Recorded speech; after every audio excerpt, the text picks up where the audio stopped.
Hello everyone. So our today's topic of discussion is the plate movements.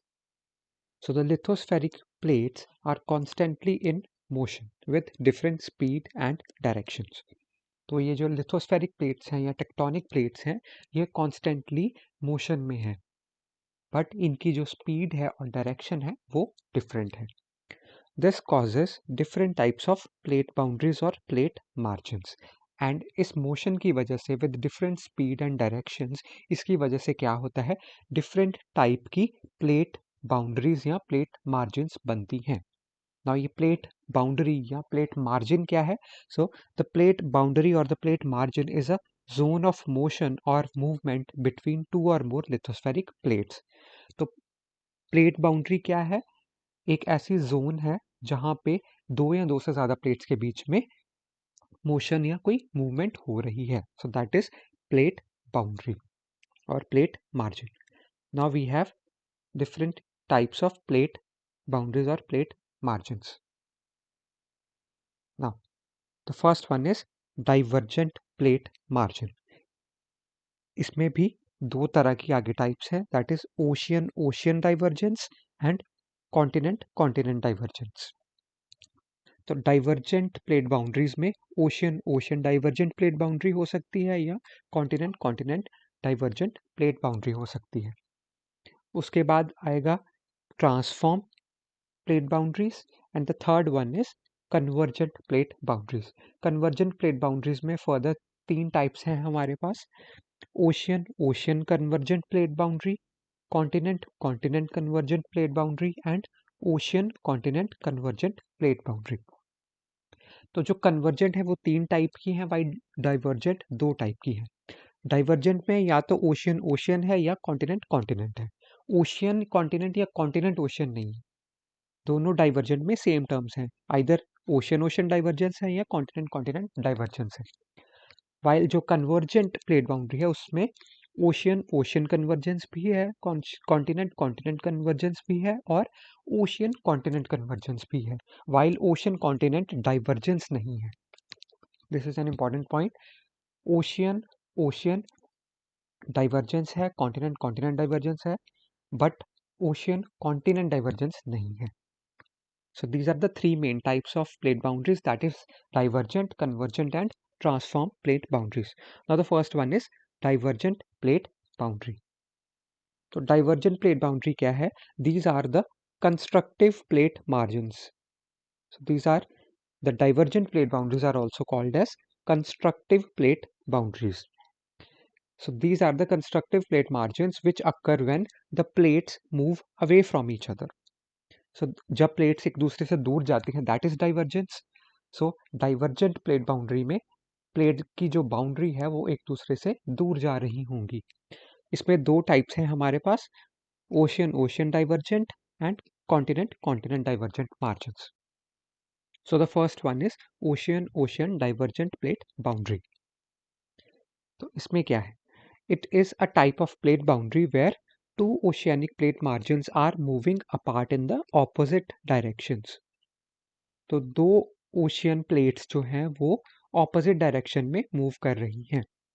So it is a zone of tension where lithospheric plate it splits, hot magma it comes out through the cracks and solidifies leading to the formation of new oceanic crust.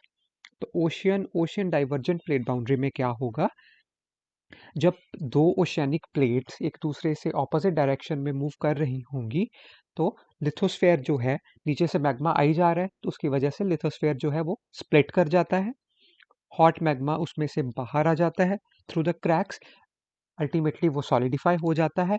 That leads to the formation of new oceanic crust. तो इसमें new oceanic crust बनता है. The continuous buildup of solid magma it results in the formation of mid oceanic ridges. तो mid oceanic ridges की formation इस plate margin में होती है. For example the mid Atlantic ridge बनता है. And in this plate margin shallow earthquakes with focus up to 70 kilometre depth are observe. तो इस प्लेट मार्जिन में हमारे पास शैलो अर्थक्वेक्स आते हैं. So this is the ocean ocean divergent plate boundary जिसमें क्या होता है मिड ओशियानिक रिजेस बनते हैं और शैलो अर्थक्वेक्स आते हैं। तो अगर हम लोग यहाँ पे देखें इस डायग्राम से, तो एक ये ओशियानिक क्रस्ट है, एक ये ओशियानिक क्रस्ट है। नाउ मैग्मा नीचे से आ रहा है, मैग्मा इस ओशियानिक क्रस्ट को यहाँ से तोड़ देता है, जिसमें से फिर देन मैग्मा बाहर निकलता है। मैग्मा बाहर निकलता है तो इट कूल्स एंड सॉलिडिफाई होकर एक रॉक बन जाती है। ऐसे ही ओवर द टाइम जब मैग्मा निकलता रहता है और यहाँ पे इकट्ठा होता रहता है, तो it acts as a wedge, जो दोनों ओशियानिक क्रस्ट को एक दूसरे से दूर पुश करता है। और यहाँ पे जो मैग्मा डिपॉजिट होता जाता है वो अल्टीमेटली सॉलिडिफाई हो जाता है, जिसकी वजह से यहाँ पे डेपोजिशंस रॉक की बनती जाती है और अल्टीमेटली एक रिज बन जाता है, that is called mid oceanic ridge. So this is the ocean divergent plate boundary. तो अगर पिक्चर से देखें तो यहाँ से मैग्मा आ रहा है और यहाँ से वो इरप्ट करता है और इन दोनों ओशियानिक प्लेट्स को वो एक दूसरे से दूर भेज रहा है, जिसकी वजह से यहाँ पे एक मिड ओशियानिक रिज बन जाता है। Then the second one is continent continent convergent plate boundary. The formation of convergent plate boundary along the continents involve 3 stages. इसमें 3 स्टेजेस में ये होता है। पहले आती है intra continental rift, then inter plate thinning and then formation of the mid oceanic ridges. तो इनको टर्न वाइज हम लोग देखते हैं अभी। तो first one is intra continental rifting. तो इंट्रा कॉन्टिनेंटल रिफ्टिंग में क्या होता है, the upward movement of the magma below the continental crust, जिसकी वजह से it causes fragmentation of the continent through the creation of numerous cracks and faults. तो ये नीचे से जो मैग्मा पुश करता जा रहा है कॉन्टिनेंटल क्रस्ट को, ये ओवर द टाइम उस कॉन्टिनेंटल क्रस्ट को फ्रेगमेंट्स में तोड़ देता है। पहले स्टार्टिंग में छोटे छोटे क्रैक्स आते हैं, फॉल्ट्स बनते हैं, देन अल्टीमेटली वो उसको तोड़ देता है। Such series of faults is called as a rift valley. तो इंट्राकॉन्टिनेंटल रिफ्टिंग से क्या बनता है, एक रिफ्ट वैली बनती है। इस रिफ्ट वैली में rising magma it starts to come out through this rift valley. तो इस रिफ्ट वैली से अल्टीमेटली मैग्मा जो है वो बाहर निकलता जाता है। तो इंट्राकॉन्टिनेंटल रिफ्टिंग में क्या हुआ, नीचे से मैग्मा के फोर्स ने उस कॉन्टिनेंट को थिन करना शुरू कर दिया। एक पॉइंट के बाद उसने उसको फ्रेगमेंट्स में तोड़ दिया और जहाँ से उसको तोड़ा वहाँ पे एक रिफ्ट वैली बन गई और उस रिफ्ट वैली से स्लोली मैग्मा जो है वो बाहर निकलता रहता है। For example east African rift valley. तो इस केस में क्या होता है, मैग्मा नीचे से आ रहा है, वो मैग्मा इस कॉन्टिनेंटल क्रस्ट को यहाँ से स्प्लिट कर देगा, तोड़ देगा और यहाँ से ऊपर एक रिफ्ट वैली बन जाएगी। तो फर्स्ट फेज में क्या हो रहा है, हमारे पास ये कॉन्टिनेंटल कॉन्टिनेंटल डाइवर्जेंस है। सो कॉन्टिनेंट्स डाइवर्ज कर रहे हैं, एक दूसरे से दूर जा रहे हैं, तो उसमें first stage is intra continental rifting. तो मैग्मा की वजह से ये कॉन्टिनेंट यहाँ से क्रैक आ जाता है, इसमें ये टूट जाता है और ऊपर वाले एरिया में सरफेस पे रिफ्ट वैली बन जाती है। So this is the first stage. तो ऐसे होता है, मैग्मा आया, प्लेट्स को दूर किया और यहाँ पे क्रिस्टल थिनिंग कर दी, अल्टीमेटली यहाँ पे इसको ये तोड़ देगा, बट उतने टाइम में यहाँ पे एक रिफ्ट वैली सरफेस पे बन जाती है। सेम इस डायग्राम में भी आ रहा है, मैग्मा आया ऊपर, ये ऐसे इनको लेटरली फोर्स कर रहा है, तो ये जो प्लेट्स हैं ये लेटरली मूव करती जाएंगी, यहाँ पे एक रिफ्ट वैली बन जाएगी। For example this African east African rift valley. तो ये प्रेजेंट टाइम में ये क्या दिख रहा है हमें, एक लेक्स की चेन है ये, यहाँ पे रिफ्ट वैली है ये कॉन्टिन्यूसली इस एरिया में, और यहाँ पे अभी इस टाइम पे अफ्रीका में काफ़ी सारी लेक्स हैं। और इट इज़ बिलीव्ड कि अगर ये फोर्सेस ऐसे ही चलती रहीं तो in coming few million years ये जो हॉर्न ऑफ अफ्रीका और ये जो पार्ट है सारा, ये मेन अफ्रीकन कॉन्टिनेंट से सेपरेट हो जाएगा, एक नया कॉन्टिनेंट बन जाएगा, ये यहाँ से अलग हो जाएगा, यहाँ पे इस एरिया में सी वाटर आ जाएगा। तो that will be in some thousands और मिलियंस ऑफ ईयर्स, अगर ये फोर्सेस ऐसे ही चलती रहीं तो। और ये ऐसी है, ये ईस्ट अफ्रीकन रिफ्ट वैली है, तो ये रिफ्ट हमें दिख रही है, ये ऐसे रिफ्ट जाएगी। तो जो ये जो रिफ्ट है ये अल्टीमेटली कॉन्टिनेंट को तोड़ देगी अलग अलग पार्ट्स में। तो first stage of continent continent divergence was intra continental rifting, जिसमें रिफ्ट वैली बन गई थी। Second one is interplate thinning. तो इंटरप्लेट थिनिंग में क्या होगा, it involves the partial melting of lithosphere and gradual thinning of the continental crust. तो इस स्टेज में पार्शियल मेल्टिंग होगी लिथोस्फेयर की और स्लोली वो जो कॉन्टिनेंटल क्रस्ट है वो थिन होता जाएगा। The rift valley it starts to widen, rift valley widen हो जाएगी। तो रिफ्ट वैली वाइडन होती जाएगी और ग्रेजुअली इट में get filled up with ocean water. तो जैसे जैसे ये वाइड होती जाएगी स्लोली ये पानी से ओशियन वाटर से भरती जाएगी। That will result in the formation of a shallow sea, for example Red Sea. तो अगर हम लोग डायग्राम में देखें तो यहाँ पे मैग्मा की फोर्स स्टिल अभी भी कंटिन्यू कर रही है। तो फर्स्ट फेज में क्या था कि इंट्रा कॉन्टिनेंटल रिफ्टिंग हो रही थी, अब ये इंटरप्लेट थिनिंग होगी, यहाँ से ये प्लेट थिन होती जाएगी, यहाँ से ये प्लेट सिर्फ इतनी सी ही बची है। तो मैग्मा की फोर्स लगती जा रही है यहाँ पे और यहाँ से ये जो प्लेट है ये थिन होती जा रही है। मीनवाइल जो ऊपर रिफ्ट वैली थी वो और ज़्यादा वाइडन होती जा रही है और उसमें स्लोली ओशियन वाटर जो भरता जाएगा और एक शैलो सी स्लोली वहाँ पे बन जाएगा। This is how it happens. यहाँ से मैग्मा की फोर्स कंटिन्यू है, यहाँ से ये जो रिफ्ट वैली थी ये वाइडन हो गई है और ज़्यादा, और अल्टीमेटली यहाँ पे एक शैलो सी बन गया है ओशन वाटर के डेपोजिशन से। फॉर एग्जाम्पल रेड सी, ये जो रेड सी है between the Arabian peninsula and Africa. तो this is an example of interplate thinning जिसकी वजह से एक शैलो सी बन गया है, for example Red Sea. Then the third phase is the formation of mid oceanic ridge. तो फर्स्ट क्या था, इंट्रा कॉन्टिनेंटल रिफ्टिंग हो रही थी, रिफ्ट वैली बन रही थी। सेकंड स्टेज में इंटरप्लेट थिनिंग हो रही थी जहाँ पे उस रिफ्ट वैली ने और ज़्यादा अपने आप को वाइडन किया, उसमें पानी भर गया, एक शैलो सी बन गया और नीचे से जो कॉन्टिनेंटल प्लेट थी वो भी काफ़ी ज़्यादा थिन हो गई थी। अब थर्ड स्टेज में क्या है, there will be formation of mid oceanic ridge.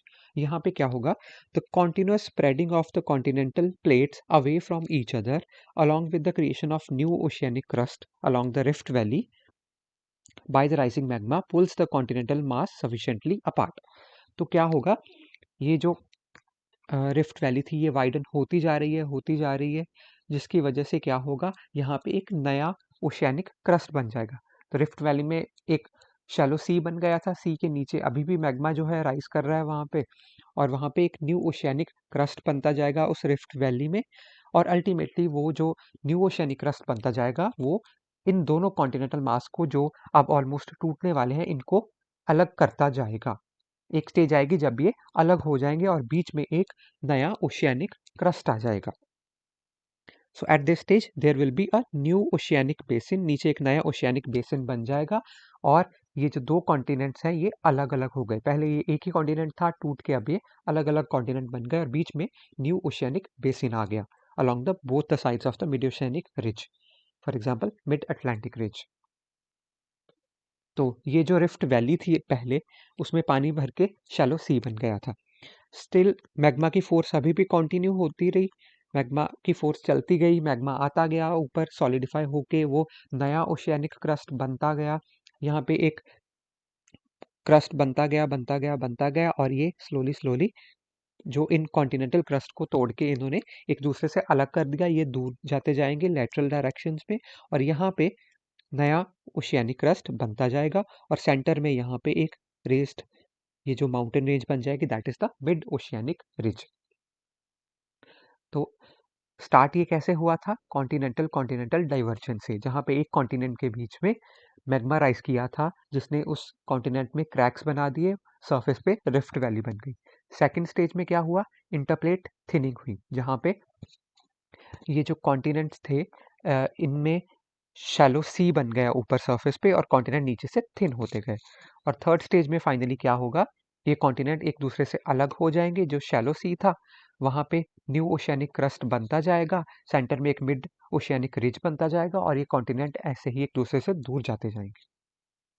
So for example in this diagram, तो फर्स्ट स्टेज में क्या हुआ, रिफ्ट वैली बन रही थी, स्लोली रिफ्ट वैली में शैलो सी बन गया, new oceanic basin was formed, ultimately mature ocean बन जाएगा। वो जब ऐसे ही ये प्रोसेस कंटिन्यू रहेगा तो ये कॉन्टिनेंटल मास एक दूसरे से दूर जाते जाएंगे और बीच में जो ओशियानिक क्रस्ट है वो फैलता जाएगा। तो अल्टीमेटली ऐसे स्प्रेड करता जाएगा, ऐसे ही ये कॉन्टिनेंट एक दूसरे से दूर जाते जाएंगे। यहाँ पे सेंटर में एक मिड ओशियानिक रिज होगा जहाँ पे अभी भी ग्रोथ चल रही है, तो इस डायरेक्शन में यहाँ से नया ओशियानिक क्रस्ट बनता जाएगा, यहाँ पे ये साइड को मूव करता जाएगा और यहाँ पे नीचे ये ओशियानिक जो प्लेट है ये सबडक्ट करती जाएगी कॉन्टिनेंटल प्लेट के नीचे, यहाँ से नया बनता जाएगा, यहाँ से कंज्यूम होता जाएगा, सेंटर में ये मिड ओशियानिक रिज है। तो इस तरह से स्लोली रिफ्ट वैली से एक मेच्योर ओशन बन जाएगा। For example this is the mid Atlantic ridge. तो अटलांटिक ओशन के मिड में ये जो एस शेप्ड स्ट्रक्चर हमें दिख रहा है, that is the mid oceanic ridge, the mid-Atlantic ridge, since it is in the middle of Atlantic Ocean. So this mid-Atlantic ridge is considered to be the longest mountain chain on the earth. तो अगर continental मास पे देखें तो Andes जो south America में है, they are the longest mountain range on the continental land mass. वही अगर हम लोग ओवरऑल अर्थ की बात करें तो सबसे लॉन्गेस्ट जो माउंटेन रेंज है ये चेंज आ रही है, that is mid Atlantic ridge. And since ये पानी के अंदर है, ओशियन के नीचे है, तो हमें दिखाई नहीं देता, तो it is below the water, while जो एंडीज है वो तो सरफेस पे है। तो इसीलिए अगर हम लोग सरफेस की बात करें, जो कॉन्टिनेंटल मास की बात करें, तो that is the longest one is Andes, while अगर पूरे अर्थ के सरफेस की बात करें including the oceans and the continent, तो mid Atlantic ridge is the longest mountain range on the surface of earth. और इसी का ये पार्ट है यहाँ पे आइसलैंड। ये Iceland is considered to be the raised portion of this mid Atlantic ridge only. तो ये मिड अटलांटिक रिज का ही पार्ट है, बट ये ऐसा पार्ट है जो सी से ऊपर उठ चुका है, तो सी के ऊपर ये बाहर निकल आया है। तो यहाँ पे ये जो लैंडमास है दैट इज आइसलैंड, वाइल बाकी पार्ट जो है इसका ये अभी सरफेस के नीचे है, पानी के नीचे ही है। यहाँ से ये रेस हो गया तो यहाँ पे ये एक लैंडमास बन गया, that is Iceland. So this was the divergent plate boundaries, जिसमें हमने दो देखी, ocean ocean divergent plate boundary and continent continent divergent plate boundary. Continent continent divergent plate boundary में तीन स्टेजेस में हमने इसको पढ़ा, intra continental rifting, then interplate thinning and then formation of mid oceanic ridge. So this was about the divergent plate boundaries, and in the next class we will study about the convergent plate boundaries.